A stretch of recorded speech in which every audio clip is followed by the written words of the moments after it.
Hi, everybody, and thank you for joining us. I am Nick Scheist, and you may remember me from the Scheist Podcast and Bad Movies We Love. And I'm Seth Vargas of the Movie Friends Podcast. And we decided to join forces, a team up, if you will, because X-Men 97 was so good, we just couldn't help ourselves. That's right. So join us as we discuss our personal history with the comics, the films, and the collectible trading cards of the X-Men universe. And, of course, the catalyst for it all, X-Men 97. To me, my ex-friends. And then episode 3, it's like, okay, now we're into Madeline Pryor Sinister, and we're going to sprint our way through that too. Yep. And I felt like that was the one thing that I had mentioned to other people. I'm like, I feel like they're going really fast. They're chewing up a lot of different storylines. And like typically, you know, this Inferno story with Madeline was recently reprinted in the comics. I want to say maybe last year or the year before. Like there's so many X books right now that I'm like a little bit behind on the reading, but it was since 2020, and it's like a 5-episode mini arc where this story with Madeline happens, and you know, we sort of relive all of this. So to consider that this was like 5 comic books that was condensed into like a 20-minute show, and this is also all falling out of the Dark Phoenix saga, which is a huge X-Men storyline that is only just like briefly alluded to here. I don't remember which season of the show it happened in, so I'm not 100% sure like how far down the line they are, but we get conversations in this between Jean and Madeline of which one of us was actually the Phoenix, like which one of our memories are real or not. And so we get introduced to Mr. Sinister, who is a great smarmy villain, but him in the comics, Sinister is fantastic. He's written so well in the comics. He's just like a psychotic split personality diva who's also just like a mad scientist who is obsessed with cloning and all these things. But him having to like sort of work with the heroes in the current comics is a very interesting narrative, and it gives him a lot of interesting dialogue to chew on. So he's a lot of fun for anybody that's like considering reading the current issues. Like Sinister is really great, but you know, episode 3 starts. I'm like, should I skip the intro at this point? Like just in the interest of saving time? I said, no, I'm never skipping the intro. I'll skip the recap, but I'm going to watch this intro every time. And we're in it. There's Jean and Madeline. Like we don't even know that it's Madeline yet. Like, you know, for people that are familiar with the story, you kind of know where this is going. You know, it's Madeline Pryor. But at this point, we're like, okay, we don't know who's the real Jean, who this clone is, where the clone came from. And as we start to like peel that stuff back, Beast is doing the science on it. He discovers that the Jean who was pregnant and just gave birth to Nathan was actually the clone version. And so like this raises a lot of questions for Scott too, of like, I've been cheating on my wife, but with my wife. And so like their relationship is now very much in flux. It raises all of these questions about like identity and individuality and like what makes somebody an individual. Is it their memories? Is it their actions? Is it their behaviors? Is it their relationships to the people around them? Like there's just so much going on at once. And in the introduction to Sinister, we learned that he too is a major violator in that he kidnapped Jean again. So kidnapping again, then he clones her against her will. Then with the clone, he inserts like mind control. So like we're getting all these different like boundary violations going on at the same time. And we really learn like how despicable of a person that Sinister actually is. And we learn that he's been harvesting mutant DNA for, I don't know, hundreds of years at this point. I think Morph said he's been around since the 1800s. So he's maybe like Jack the Ripper, or I know there was that famous case of like the Chicago World's Fair, and there was like a serial killer that was hunting during that. So it's like he's maybe that guy. Devil in the White City. Yeah. So we get that might be who sort of Sinister is purported to be. And we like he's such a great villain, but he's also a lot in the shadows in this episode, while sort of the drama up front definitely is unfolding with the interpersonal dynamics between Jean and Madeline and Scott and Wolverine. And so, you know, Wolverine being in love with Jean adds an extra wrinkle to things because like Scott kind of couldn't tell the difference between the clone and actual Jean, and that has inherent problems with it as well. But Right. now she's the mother of their son, and so like, where does his loyalty lie with these two women? Yeah, it's pretty wild. And I don't know if in episode 1, when Jean is using Cerebro, Mm-hmm. and then she says there's someone else in here. And I don't want to say anything about future episodes. Yeah. Was that the original Jean? Was that when she woke up and started her trek back to the X Mansion? Or is Good that question. someone who is to come later? I don't want to say anything, but yeah. I 'cause wasn't if it- clear this time around Yeah, I guess how this Jean escapes from Mr. Sinister. Yeah, I think if it was like Madeline using Cerebro and Sinister has some sort of mind control device, it's possible that that device was in jeopardy due to the power of Cerebro, and maybe it like, broke the membrane that was keeping the knowledge of Sinister away. It's quite possible that like if her and the actual Jean are sort of sharing territory on the astral plane, that it was like, oh crap, like there's another Yeah. me in here, because the astral plane does come into play. I mean, it's a big part of the Legion storyline, the Dan Stevens X-Men show, which is fantastic. But it's not so much a storyline that's been really at play here, although it is historically in the X-Men quite a bit with Legion, Shadow King, and Professor X. Pretty reasonable amount. Pretty in the New Mutants too, he's involved. So there's a lot of that history that would at least allow for that to make sense, that it is something like that. But it could very much be like, hey, Jean's, unconscious body felt that signal and it woke her up. And then, yes, this is how she just, I don't know how she would just like wake up in Sinister's basement and be like, okay, I'm escaping now. Like if she's, Right. if she's captive, she's captive. If she's not, she's not. But it seems like Sinister is not being a very good captor. Right. He can just get up and walk out of his little basement with all the green tubes. Yeah, I was pretty surprised on my second watch of this episode how quickly in the episode Beast reveals, like, oh, actually, this isn't the real Jean. That, like you said, we're kind of going very, very quickly. Like, you think they would play that out for a little bit longer, but no, within a few minutes, I guess we'll call her Madeline for the sake of clarity. Yes. Madeline leaves. She says Storm would have believed me. And then we get the phone call through the baby monitor.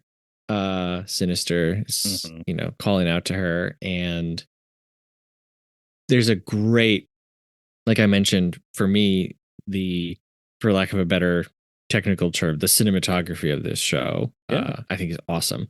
When Jean throws the baby monitor and it breaks what looks like to us as the viewer would be the camera. And then she walks into it and it rotates, and then you see that it's the wedding photo. It's like, it's just great. And like, because it's not real, you're not bound by the physical world. You can do really cool stuff like that. So, major credit to them. Yeah. And I think also, as in Film Club, we've been covering all animated films throughout May. So it's been an interesting sort of reevaluation period for me watching a show like this and seeing all the creative things they can do, watching all these movies and seeing how they can really like stretch the format of like reality bending stuff and make it effective. And in this episode as well, we have this amazing shot of like Madeline in utero with Nathan. And like there's just like a rift in space-time, and she floats into her own uterus with baby so cool. Nathan, and she's tiny and he's huge, and like she's obviously freaking out, and like there's a lot of like stuff cascading inside of her mind. And I found, among the many interesting things going on with this story is that the entire time that Madeline was Jean, married to Scott, impregnated by Scott, being an X-Men, all that stuff where she, lectures them, I fought by your side countless times, etc., etc. Nobody was ever like, hey, this isn't Jean. She's doing something out of character. But as soon as this thing happens, where it's like, you are not the real Jean Grey, she flips out. And she's like, well, now you're going to see like what would happen if Jean Grey became a villain. And so it's a good vehicle to do that. But also I'm like, well, isn't she still like Jean? Would Jean flip out and break bad the way that Madeline did? So somewhere in Sinister's cloning with his mind control device, it's like, well, no, I'm going to sprinkle a little bit of like my evil Sinister DNA in there. Right. And I mean, again, which one of them was the Phoenix? Because we've seen Jean kind of lose it a little bit here and there. Yeah, she has.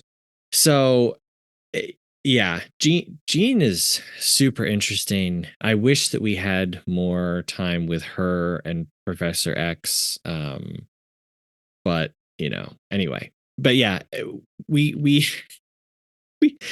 turn into like the scariest movie that Studio Ghibli has never made.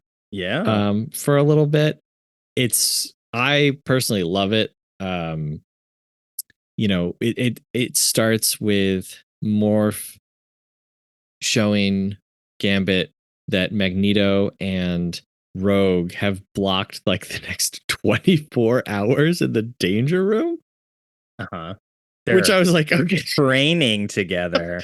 I was like, okay, that seems a little strange, right? Like, and we never explore that because all the crap hits the fan. But yeah, I mean, Morph knows. It seems like everybody knows, but Gambit. Yeah, and Gambit gonna go check on Rogue right now, like that kind of thing. Where yeah, very insecure, pretty wild.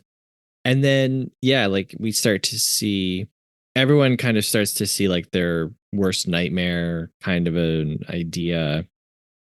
Madeline is manipulating the entire X Mansion with like a psychic force wave or something. She's in everybody's head all at once. Some of the animations are scary. Like I'm not saying like, oh, I was scared, but I'm like, ooh, that's weird and disturbing and dark. And Roberto's like weird spider creature mother. Yeah. That, and then we get Morph in the shower with Wolverine, and he's coming on to Wolverine in that moment, and Wolverine even sort of teases him. He's like, you think we don't know, but everybody knows. And so like that's Morph's biggest fear, is being outed by the rest of the team and like being felt differently about in that way.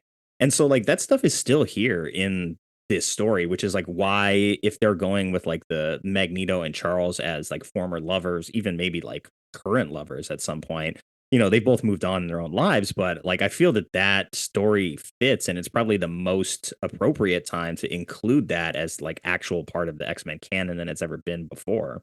Yeah. So it's cool, great animation, like great example of them kind of taking swains and wanting to do different things rather than just be like, hey, wouldn't it be funny if we made a cartoon in the same style that we had in 1996? So major props to them. And then we do like a Mortal Kombat break through the floor, and now we're fighting in another level. But it's all just really in everybody's minds. Right. So we're in hell, and Scott powers up Bishop, which is cool. Yeah, that's a really nice tag team. If you have to like isolate two X-Men as a team, like they work really well together. So he's just like blasting demons left and right, and it's like, all right, everyone else seems to kind of just be standing around watching Bishop. I'm like, Scott, you could contribute a little as he's doing this, but whatever. Yeah, he didn't use up all his optic juice. Right. So then Jean, the real Jean, shows up and kind of forces Madeline out, and they have to kind of recuperate. This is kind of when Magneto comes in and he's like, status report. Yeah. Well, we also like Jean is introduced in a way where she's very like messianic in her return. She's like this glowing figure. She's kind of got like a halo going on too, because it's like we need to indicate that her mind is turned on, and she's here to fight this way. But we get like the whole X-Men trying to take down Madeline like in her world, and she's overpowering most of them, and she even like talking shit to Magneto, but he throws it back at her. He calls her a brimstone clone, and I was like, I wrote that down. I was like, it's like something RuPaul would say on Drag Race. Brimstone clone, and I had to say it to myself out loud a few times to be like, does that rhyme? Brimstone clone, yeah, stone and clone rhymes, yeah, okay. I love that moment though. I'm like, Yeah, Magneto is really like just like savage with the takedown. Yeah, it's pretty great. And they're all getting overpowered until Jean finally shows up and is like, hey, I know I'm like basically in a coma downstairs, but my mind woke up just enough to completely dominate Madeline and turn that shit off and, remove Sinister's control over her so that we can get to the resolution of this episode before we move on to new things. And she takes Nathan. That's the purpose of this whole setup for the final fight in this episode is she does escape with Nathan. Yeah. And which, I mean, it is her baby. I mean, it is. Yeah, that's her kid. That's fine. That's what she wants. I understand it. And that scene where Jean and her like sort of mind battling, Madeline like screams like enough violation, and I'm like, see, I was like, okay, the writers are like fully aware of like the amount of violation that's going on, whether it be like ethical boundaries, personal boundaries, moral boundaries, like all of this stuff has been violated up until this point in the episode. And so like the fact that she voices it and actually like puts a face to that, and this stuff that we're doing here is a boundary violation. Not like she wasn't just doing that by like making everybody experience their worst fears or anything either. Right. But bringing it to light in that way, I think was important. And, I understand her wanting Nathan. Like that's her kid, and I understand Scott's investment in it too. But we get Scott, like, he's like, I'm not going to abandon my son. And then he's like, I'm abandoning my son, and leaves the room. It's like, wait a second, Scott, get back here. You can't say you're not going to abandon your kid by putting him into the future and then literally walk out of the room and abandon him. It's absolutely crazy. So they lead in a assault team on Sinister's castle, and this is, like I said, it's just full on Castlevania. Not that I mind it. I think it's cool, man. Sure, X-Men fight weird people. Yeah, it's in upstate New York somewhere. Yeah. And so they're fighting. Magneto's getting all slashed up. Jean wakes up. She reads Logan's thoughts, sees all that she means to him, and then she goes into Scott's thoughts, and then she's like, I need to put a stop to this. And they're like, no, you can't leave. And she's like, I'm not leaving. Why would I have to leave? And then just snaps into Madeline's mind, and they have that really cool, interesting. They go back into Jean's past, where it's revealed that her best friend died, and that's what activated her powers. Whether Jean fully witnessed that or not isn't super clear, but it's just a cooler battle than throwing objects at each other. Yeah, and it sort of comes back to this place of like her being Charles's first student, and maybe even his best student, and the one who believes in his mission the most, because what she's telling Madeline is like, all you see is like the hate. All you see is like the evil. So I'm here to like show you that it's not all that. Yeah, because Madeline's like, I was the Phoenix, all this power, and she said, "Power? Is that all you remember?" That's right. It's like, yeah, it's very good. Very quickly, I just want to mention that Dr. Sinister just straight up puts Nathan into like a cauldron and closes the lid. He's like, this fucker can breathe underwater. I don't even know. He's this green goo. It's oxygen. Sure, it works. Babies before they're born, yes, they are floating in liquid and they can be suspended and they're fine. But after they're born, yeah, you can't just dump them in a tube. And he's like, first, I need to make you invulnerable. And it's like, by drowning you. Hopefully start with breathing underwater powers, dude. Yeah, you would think a well-versed geneticist would be well aware of the capabilities of a human, even granted mutant child. Right. Newborn. Right. So it's the remembering of Nathan that causes Madeline to break free of Sinister's control and be like, okay, yeah, wait, what am I doing? But it's pretty cool. And then, like you mentioned, Nathan turns out that he has this really weird cybernetic infection. And it's very quickly decided to send him to the future. Yeah, there's really no talk of like the access to the future up until they need it. It's like, I know Bishop is from the future and he's there. Beast mentions either in episode 2 or in the beginning of this one, he's like, oh, by the way, Bishop, just a few more days and I'll finish working on your device and you can go home. Conveniently, we're just telling everyone now that you've traveled from the future. So yeah, he's got the little like jump band, which well, there's only enough juice for me and one other person, so it's going to be me and Nathan, of course, and you know that leads to him becoming Cable and all that. But it's funny when they pull him from the tank and Sinister tells them, you know, you've doomed him, basically, like you messed up by taking him from the tank. I'm curious if he is correct, because Cable, basically his psychic, his telekinetic ability is basically in use all the time, fighting off the growth of the techno-organic virus, which is why he's mostly just like a soldier. You know, he occasionally displays like psychic abilities and he does some other stuff, but like as far as a powerful mutant as he actually is, he doesn't really get to show it that often because he's using a lot of that to keep the virus at bay. So I'm curious if Sinister exposing him to that in full would have really made that a non-issue in the future, and maybe Sinister knows something that they don't. I mean, he's still obviously violating this poor little baby and the parents by kidnapping him and transforming him into a, you know, techno freak, but he's going bobbing for babies. Yeah. It's nuts.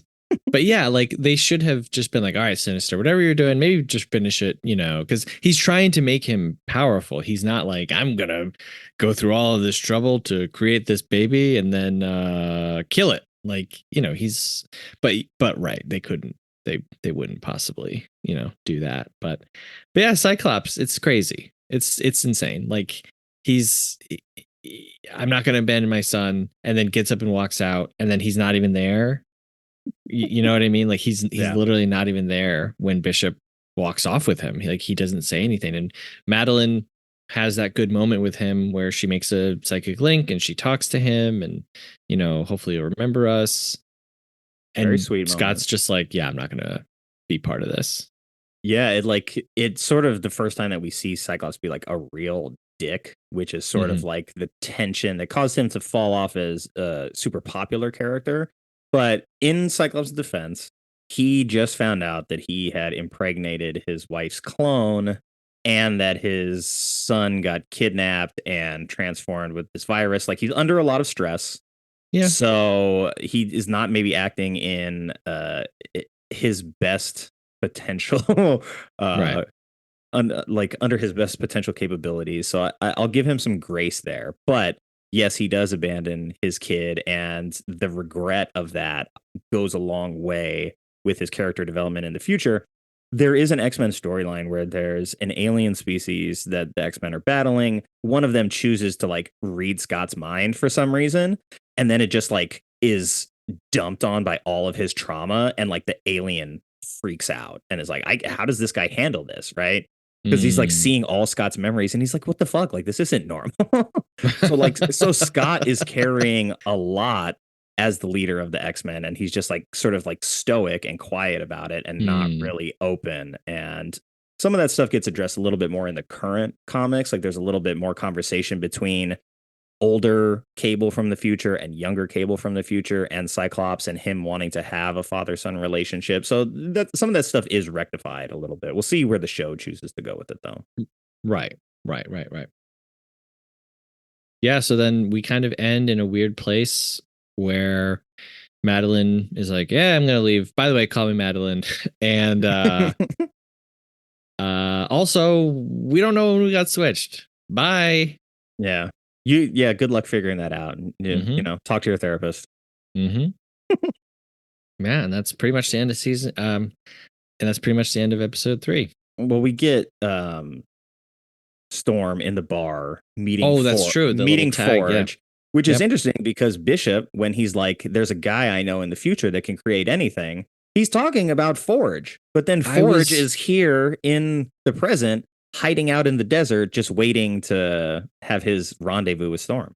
I was a little confused about that. Yes, I was like, wait a second, I'm not sure.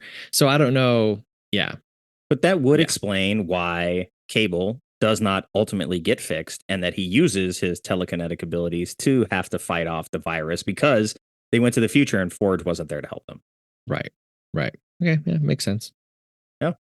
Yeah, and so we're left with another cliffhanger of like Forge essentially teasing Storm that like, hey, I might be able to help you with your powers there, and dun dun, we're done. Right. It's another good cliffhanger, especially if you're heavily invested in Storm. But like, we don't know who Forge is at that point either, so it's like he's just some stranger at a bar. It's like if you have read the comics, if you know what he looks like, you know it's Forge. But for someone brand new to this series, you wouldn't just put the pieces together that is the guy that Bishop is, I think, talking about. Yeah, it's funny too because Forge walks up to her and he's like, "Oh, so no," and she's like, "All right, just shut up. Tell me who you are. Like, speak plainly." It's pretty great. Yeah, he's making like weather jokes. Mm-hmm. It's like, hey, this is very rude, first of all. Right. But yeah, that's where we're left. And then episode 4 is right around the corner. Yep. All right, very cool. Well, we did it. We did it. Yeah. Yeah. In a reasonable amount of time. Yeah. Yeah. Brief history of the X-Men, all of the MCU, and then 3 episodes. I think that was reasonable. Yeah, and we'll get into more stuff when I can actually like watch the episodes and think of like what it's connected to outside of the cartoon. It gives me a little bit more context, but you know, it's like these themes of, for me at least, like the violation of boundaries, whether it be by the X-Men or against the X-Men, is something that's like pretty front foot in this show. And then also, of course, like the stuff about oppression, persecution. There's language about the oppressed becoming the oppressor. I think it's from Magneto. So like we're setting the table for sort of like what the entirety of the arc of mutantdom in this world would look like. And, you know, I think it's interesting that while the X-Men are the ones who fight on the side of, at least for us as the viewer, like they are the fighting on the side of morality and ethics, and they're the good guys for the most part, but they are the ones doing a lot of the violating. So I think it gives us some like interesting stuff to chew on as we move into the bigger themes that connect the rest of the season. And, you know, we'll reconvene, and episode 4 is going to be a big episode, but we'll do 4, 5, and 6 next, and then 7, 8, and 9, and then we'll do 10 in the finale episode. And yeah, awesome. Sounds like a plan. Free. Yeah. All right. Well, thank you very much for listening. Wherever you're listening, wherever this ends up, who knows? We don't even know yet. But thank you very much, and we'll see you next time. Auf Wiedersehen. Cool. Let me hit the stop button. Thank you for checking out the show and becoming an X-Friend. Hopefully, you'll join us on our journey through X-Men 97 and beyond. X-Friends is a Movie Friends and Bad Movies We Love co-production and part of the Scheist Podcast Network, hosted by Seth Vargas and Nick Scheist. You can find our contact info and socials in the show notes, and you can email the show directly at xfriends@thescheist.com. That's the letter X, friends@thescheist.com. So until next time, there's so much more to you than you know, not just pain and anger.